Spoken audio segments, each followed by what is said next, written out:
Pemirsa, pelaku pembunuhan di Desa Tulehu, Kecamatan Salahutu, Kabupaten Maluku Tengah, M. Rizky Lestaluhu, yang berusia 21 tahun, resmi ditetapkan sebagai tersangka. Kasihumas Polresta Pulau Ambon dan Pulau-Pulau Lase, Ibda Janat Luhukai, mengungkapkan gelar perkara atas kasus tersebut sudah dilakukan di Mapolresta Ambon.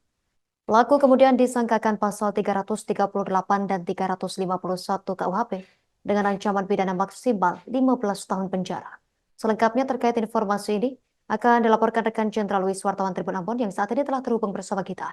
Rekan Jenderal Luis, silakan laporan selengkapnya dari Anda. Ya baik, Tribuners, dapat saya laporkan pelaku pembunuhan di Desa Tulehu, Kecamatan Salahutu, Kabupaten Maluku Tengah atas nama M. Rizky Lestaluhu, 21 tahun, resmi ditetapkan sebagai tersangka. Kasihumas Polresta Pulau Ambon dan Pulau-Pulau Lase, Ibda Janat Luhukai, mengungkapkan gelar perkara atas kasus tersebut sudah dilakukan di Mapolresta Ambon. Pelaku kemudian disangkakan dengan pasal 338 dan 351 KUHP dengan ancaman pidana maksimal 15 tahun penjara. Adapun bunyi pasal 338 KUHP tentang pembunuhan adalah sebagai berikut. Barang siapa dengan sengaja merampas nyawa orang lain diancam karena pembunuhan dengan pidana penjara paling lama 15 tahun. Sementara bunyi 351 KUHP ayat 1, penganiayaan diancam dengan pidana penjara paling lama 2 tahun 8 bulan atau pidana denda paling banyak Rp4.500. Kedua, jika perbuatan mengakibatkan luka-luka berat, yang bersalah diancam dengan pidana penjara paling lama 5 tahun.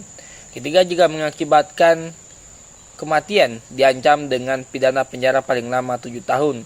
Keempat, dengan penganiayaan disamakan sengaja merusak kesehatan. Kelima, percobaan untuk melakukan kejahatan ini tidak dipidana. Diberitakan sebelumnya, aparat kepolisian berhasil mengungkapkan kasus pembunuhan terhadap seorang perempuan di Desa Tulehu, Kecamatan Salahutu, Kabupaten Maluku Tengah.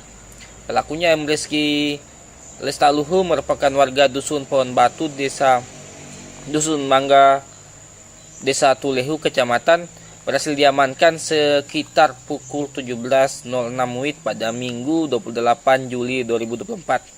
Sementara korbannya SN, 38 tahun, warga Dusun Kampung Lama, Desa Tulehu. Lanjutnya, setelah mendapat informasi tersebut, personil gabungan Polsek Salahutu bersama personil Buser mendatangi lokasi, kemudian langsung mengamankan terduga pelaku yang sementara bersembunyi. Saat penangkapan berlangsung, terduga pelaku tidak melakukan perlawanan, sehingga langsung dibawa ke Mako Polresta Ambon guna proses sesuai dengan ketentuan hukum yang berlaku. Terima kasih kembali kepada rekan-rekan di studio. Terima kasih rekan Jenderal Luis, wartawan Tribun Ambon atas laporan dari Anda. Selamat bertugas kembali. Download Tribun X sekarang, menghadirkan lokal menjadi Indonesia.